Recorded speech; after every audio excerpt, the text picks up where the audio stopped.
Good morning, Bill. Hello, Mark, and welcome. And we're a very interesting podcast today, and we're in an interesting location. We are, and it's interesting how lots of these sort of working spaces develop. And I can't remember the name of this place, but we'll come to that in a bit. But it's all basically shipping containers that have been converted into individual little working spaces. And I think it's pretty impressive. It is impressive. And we're sitting here with Jeremy Crawford, the CEO of the Geelong Chamber of Commerce, who are based in this place while they renovate, and we'll talk about that soon, their new offices where they're going to move to. So anyway, welcome, Jeremy. Oh, thank you both. It's an absolute pleasure to be here. And we've been putting off interviewing Jeremy for a while, but not deliberately. It's just that we've been trying to get through all our other interviews. And we thought timing was right as we're creeping towards the Small Business Festival in August. Small businesses are struggling at the moment. It's a whole raft of things going on in the business world. Yeah, that's right. And if you read, there's a feature article in one of the national papers during the week just talking about how many insolvencies are going on at the moment. And we know that the ATO is out there looking for their money back from pre-COVID, and it is tough, and particularly in the hospitality area, and also, as I know, clients in the tourism industry. But you just got to find a way on how to overcome the next 12 months is my suggestion. Yep. Because we all know that the economy goes in cycles and it will come back. Anyway, so welcome, Jeremy. Thank you, Mark. Yeah. So our usual starting point is, where did you go to primary school? Wow, primary school for me was Sacred Heart in Newport, so just in the inner western suburbs of Melbourne. So family were living up that way? Family have all lived in both sides. Mum and dad's side all grew up in the western suburbs of Melbourne, and that school was very conveniently around the corner from our house. We actually moved house once in my entire younger years, and that was around the corner. So it wasn't a very exciting move to move down the street and across a few houses. But look, it's a great place to grow up. Absolutely loved it. Jeremy, that's interesting because I have seen a statistic, and I think it comes from Bernard Salt. In a high percentage of people in Australia who move house never move far away. All right? And it's Totally only a matter of a small number of kilometres. Oh, you're right. Yeah. And we were just discussing earlier, Bill, we've just moved our own family only a month ago from the very western side of Geelong West to the very eastern side of Herne Hill, which I think is a total of 1.1 Ks. So we've already ticked that box. Actually, it's funny. I remember ages ago talking to somebody and they moved across the road. They were living in one house. The house across the road came up for sale and they said, we've always imagined living there, and they bought it and moved across the road. It's bizarre. That's right. Anyway. So after, I guess, being born and growing up in Newport, where'd you go to primary school? Yeah, so primary school was Sacred Heart, but secondary school, Bill, there wasn't a lot of choice when I was growing up. We had a couple of schools around the area. Some had some pretty poor reputations. I ended up going to Christian Brothers College in St Kilda and caught 2 trains and travelled for almost an hour a day for 6 years to get to So that would have been CBC St Kilda CBC in St Kilda. Westbury Street. Correct. Yes. I know it well because I went to a brother's school, St Kevin's College. There you go. Yes. Plenty of relationships. So, look, it was, at the time, it makes no difference. I think I was one of only 4 or 5 kids from the western suburbs catching the train over to CBC St Kilda. And now there are hundreds. It's a very popular school for kids in the area. And public transport is a bit better today than it was in those days. It is, yeah. So while you were at high school, did you have any vision of what you wanted to be when I grow up? Yeah, I did actually. I went down the sciences path for most of my high school years. Really enjoyed physics, really enjoyed biology. I played a lot of music as well. But I was part of the very first Vet in Schools program in 1997, showing some age there. But I was in Year 10 and it was an opportunity. I did have to replace sport with going to TAFE. But I got a taste of hospitality management and did a certificate 2 in hospitality management back in 1997 before the current program that now exists was in place. And that was a game changer because every Wednesday I'd go off and you'd spend about 3 or 4 hours learning.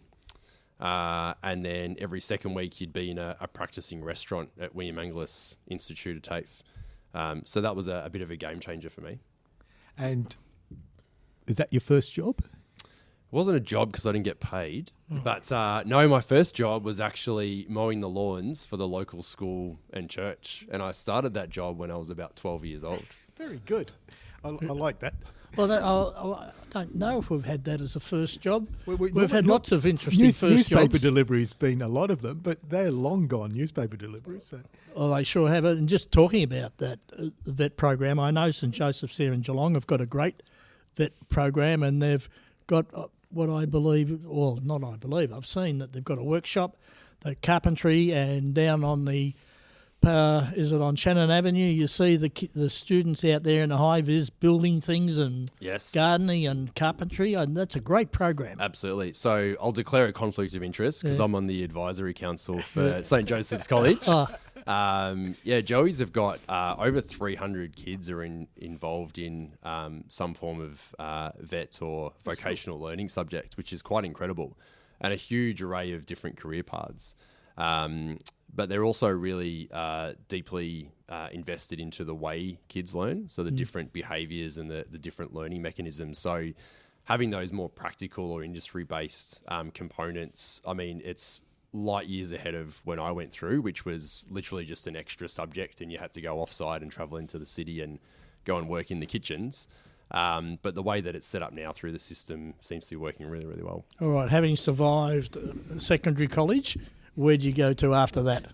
So completing that course was actually a lifesaver for me. I thought I was on the path to maybe doing some scientific studies or something a little more lofty. I didn't attain a particularly high score when I was in secondary school, but having completed that vet course meant that I had a direct entry into hospitality management at William Angliss. So I entered that course. It was a 2-year intensive.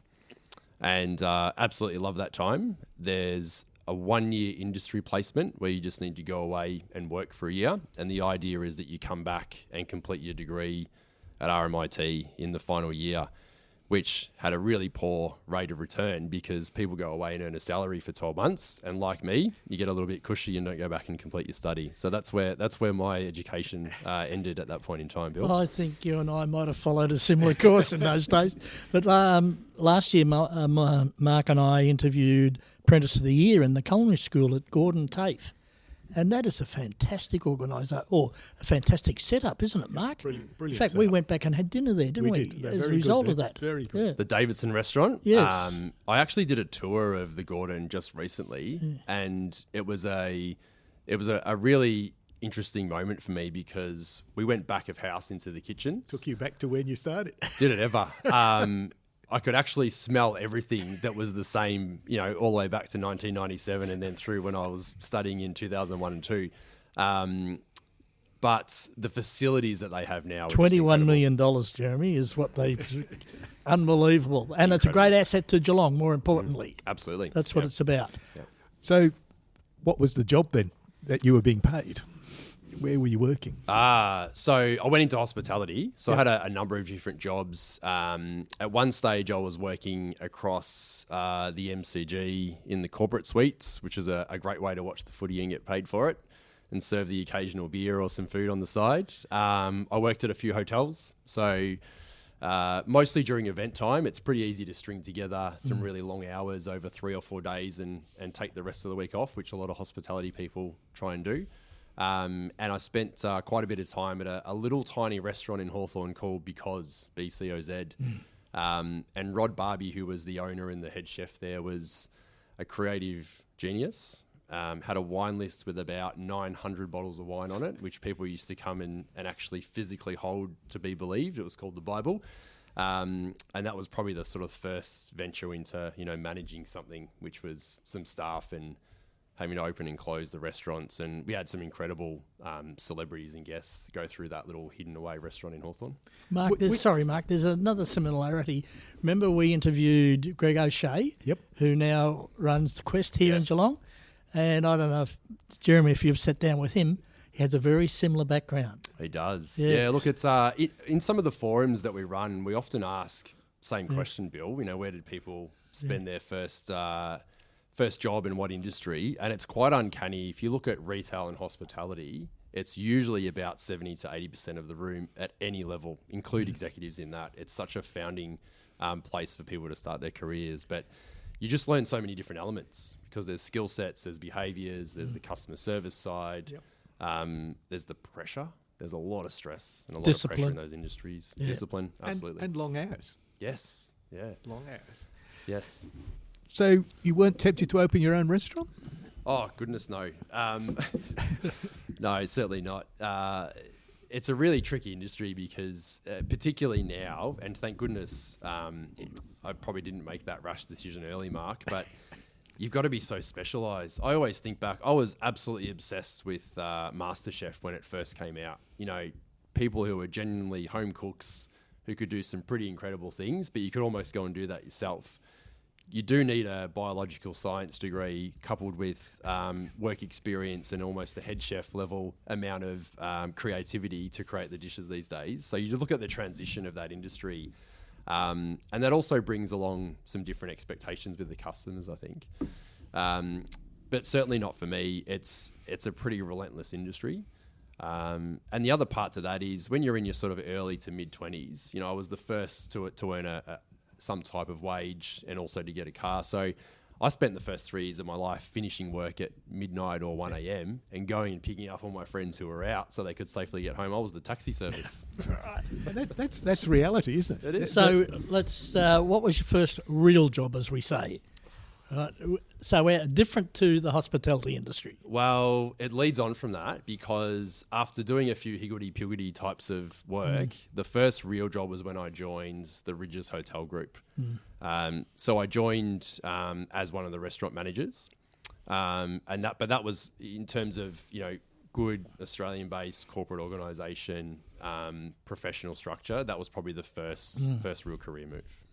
Good. And did they do a lot of in-house training? And they did. I actually went into their graduate cadetship program. Okay. So it's a pretty intense 18-month program.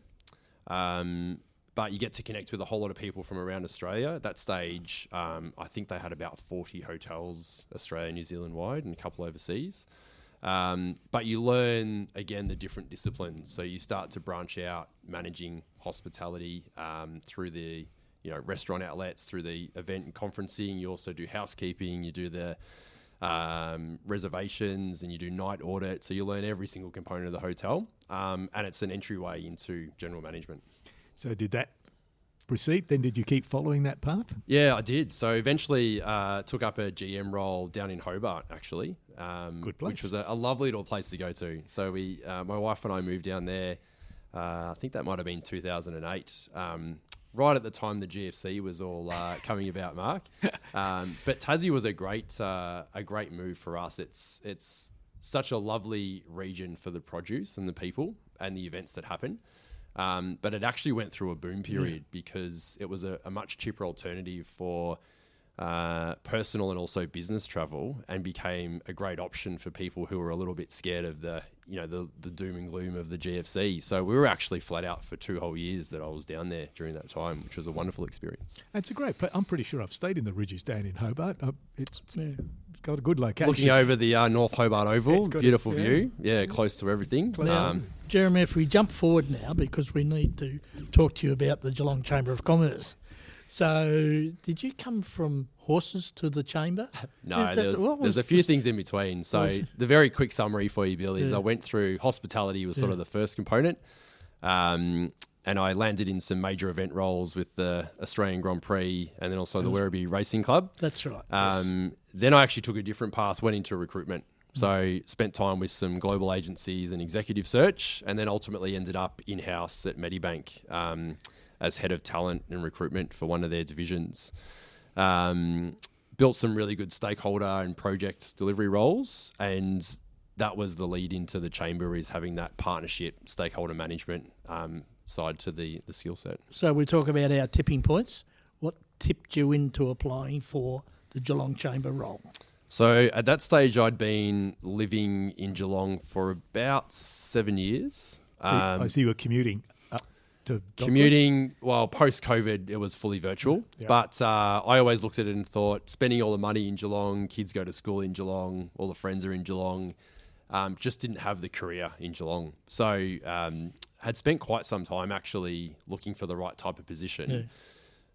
The platform for me was really that the chamber had gone through a little bit of a rough time during COVID and needed a little bit of reinventing. And I'd just gone through a couple of roles that was reinventing new products and services and a few things. So it's not an easy fit to go from a role in a top ASX into the chamber. But the passion I have for business and ensuring the community is growing and the local region is forging ahead was really what was underpinning the purpose for it. And your background gives you good insight. You're used to small business. You're used to the training. All that builds. That's really important. Yeah. So training and education, I've had much more of a practical application of growing professionally and personally since not completing my degree, Bill, but have added a few different skill sets and project management and Lean Six Sigma, and so that constant growth and education is really important. But the other side to it also is really ensuring that I was able to step into a role that could bring those various skill sets. And that's a really hard thing to do, to have a think about how do you bring different industry sectors, different levels, different types of roles, but into the one role. It's very easy to segment it out. And this was a little bit of a dream come true to be able to apply all of those different skills. Because you've got a wide variety of members. We do. Now, a lot has happened at the Chambers since you have joined. So do you want to give us a snapshot of some of the projects you've got going at the moment and where the Chamber is going and how it's really, it is a valuable resource for business owners in Geelong? Yeah, and I think that's probably the key, Bill, is really thinking it as a support network and a resource and a value add. The Chamber's been around for 171 years, so I'm sure many people, perhaps not on a podcast, but around tables like this have had these discussions for decades and decades. What we looked at is, particularly the last 12 months, where can we have the most value? And also recognising that it's really good to have some long-term vision, but there's also a lot of here and now components that we need to be considerate of. The economic environment at the moment is pretty tough. There are actually some sectors that are doing really well and there are some that are hurting. So how do we separate some of those so we're not just too generalist as well? So what we've really hinged on is the fact that we have a really strong member base and we've got to provide a good experience and a good value to them. So focusing on that value proposition has been the first key. The advocacy component has probably been the surprising upside for me. So we've spent a lot of time forging relationships across the 3 levels of government and also with a lot of different agencies, and being able to bring that back out, and we do need to do more of it, to the members and inform them of how we are championing better conditions and better structures and so forth for them through policy and legislation, is really a key component that we should be doing and that we are doing now. The other components that fall into that is that Geelong has a very unique form of connection. It's very face-to-face driven. It's very socially driven. And we've leveraged that for those that want it. We're also aware that for some individuals, that's not the right environment, stepping into a big 400-person event. So creating some of those education-based opportunities to connect, where you're in a round table with 20 or a small workshop, or we're doing masterclasses for free, are also an opportunity to connect. So we've really consolidated some of the value proposition and had a really good think about every aspect of the variety of members we have. And at any point in time, we just want to make sure that we can go out to any member and say, are you getting value out of being a part of the chamber? And the answer should be yes. And if it's not, that's cause for us to have another look. So the new building? The new building. When do you move, or what's the plans? Or So we're seeking a little bit of support from some grants that are available, Mark. So I think we'll probably be about 3 to 4 months off hearing on the success of that. But look, that's a really key asset for us, for the community. The chamber as it is really only needs about a quarter of that space to operate. So the design discussions we've had is to create a business and economic development launchpad where we can facilitate some significant growth for the region. And it might be through startups and entrepreneurs who have got less opportunity at the moment than they used to. It might be through bringing some of the investment opportunities in. Having some event spaces that are new and different and accessible and also inexpensive can be really important for some of our community business groups. So there's a chance for us to really utilise that precinct, and it is a precinct. It's next door to the city of Geelong. There's 3 developments going up around us. It's in the Knowledge and Enterprise precinct of the Geelong Framework Plan. It's a stone's throw from the convention centre. All of the benefits go on. It's really close to the Geelong train station, opposite the library and the cultural precinct. So what we've done there is taken an external view first. The fact that the chamber will reside in there is probably secondary. What's more important is that we can develop this building and this precinct as something that many, many people can use ongoing into the future. Good. It's a good location. Brilliant location. Another key aspect of the chamber's activity in partnership with the City of Greater Geelong are the Geelong Business Excellence Awards. Now, Mark and I will declare that we are both judges on these awards, so we'll leave it to you to talk about the Geelong Business Excellence Awards. Yeah, thank you. And the Chamber's actually quite independent when it comes to the Business Excellence Awards, so I'm happy to speak on your behalf. Look, they're a shining light on the calendar for Geelong. It's a huge platform for the partners and the sponsors that are involved, and it's an even bigger platform for the participants, the crowd that are there on the night who pay for a great entertainment product, and obviously the winners of each of the categories. So it is one of the largest awards that we have in the region, and it's very, very well attended. What we've done this year is really tried to focus on the entertainment side. So we know that a lot of businesses are entering and they've done the hard work to get to that point, to be nominated, to enter, to become a finalist and hopefully enjoy some success. But it's not only about winning, and it's also about celebrating the success of business in general.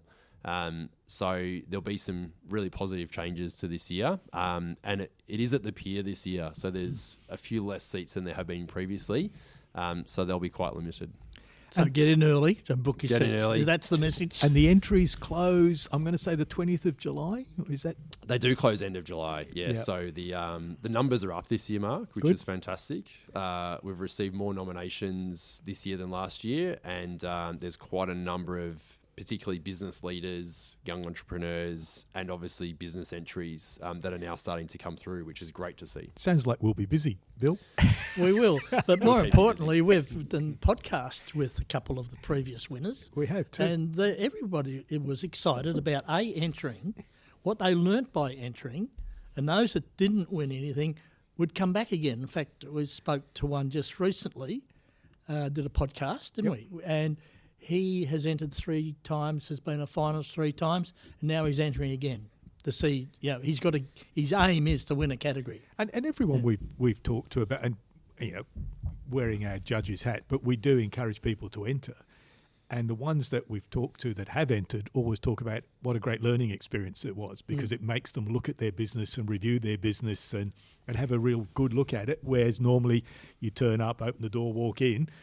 This makes you look at it. So it's worth doing just for that. Yeah. So, Jeremy, I call it one of your signature events. Can you give us a snapshot on a couple of other things that are coming up that become signature events for the Chamber? Yeah, so I think the Small Business Festival is a good one, Bill. Yes. So the Chamber got involved last year in 2023 for the first time. So it's a collaboration now between the City of Greater Geelong and the Geelong Chamber.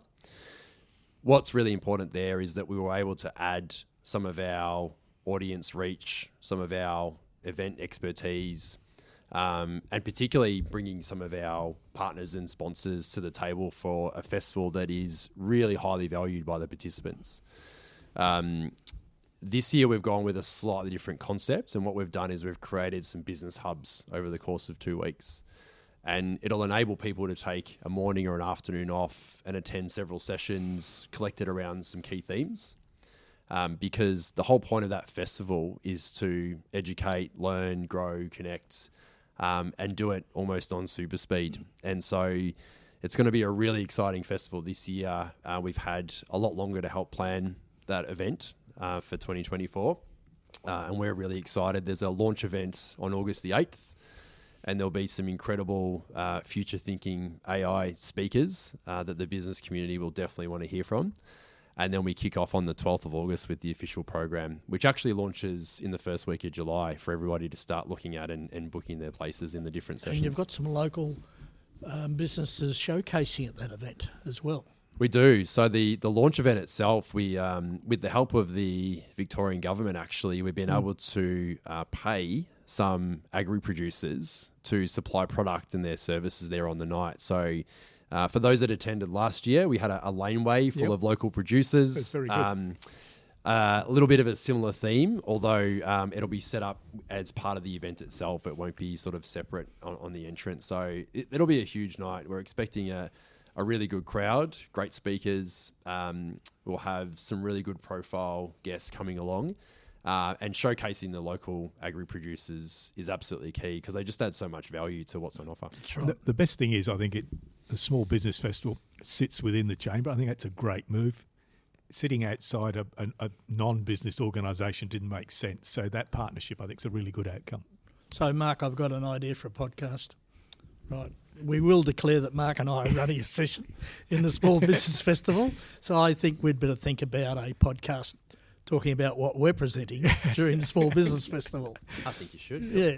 And finally, you're working towards some grant processes. A bit early, but can you give us an inkling? Yeah, I think we can. So as Bill alluded to earlier, it's pretty tough for a lot of SMEs out there at the moment.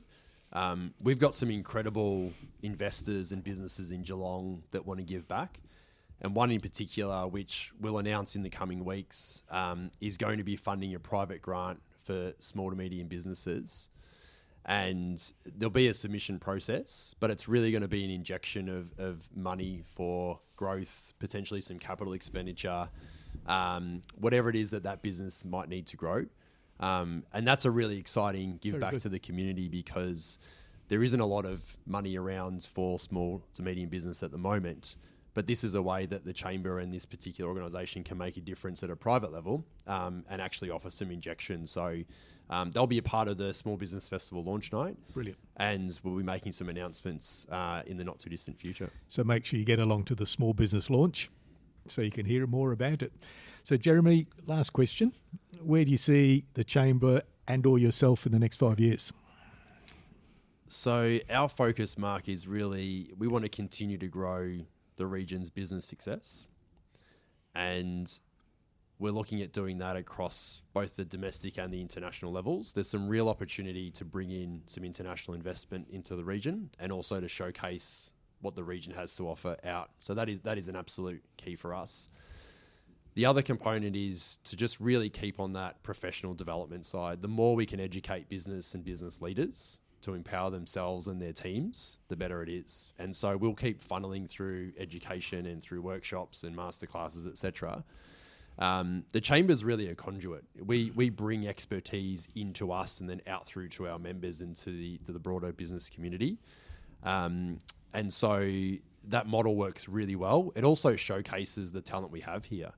Part of the Small Business Festival offering is that we actually have a lot of large business showcase how they can help small business. And that's just a beautiful thing because it's not us inventing the programs and delivering the content. It's the businesses that are already here looking to try and grow their own economic patches. So we will keep facilitating that and we'll keep adding value. And our focus is really whatever we can do to help better the members. Excellent, Jeremy. Thank you. It's very good, and I'm very confident that the Chamber will continue to do well, and it's all about connections. And Mark, you and I always talk to our guests about connections. And we always find out they get to where they are through connections. And that's one of the great benefits of the Geelong Chamber of Commerce. So thank you, Jeremy. Thank you, Jeremy. Thank you both.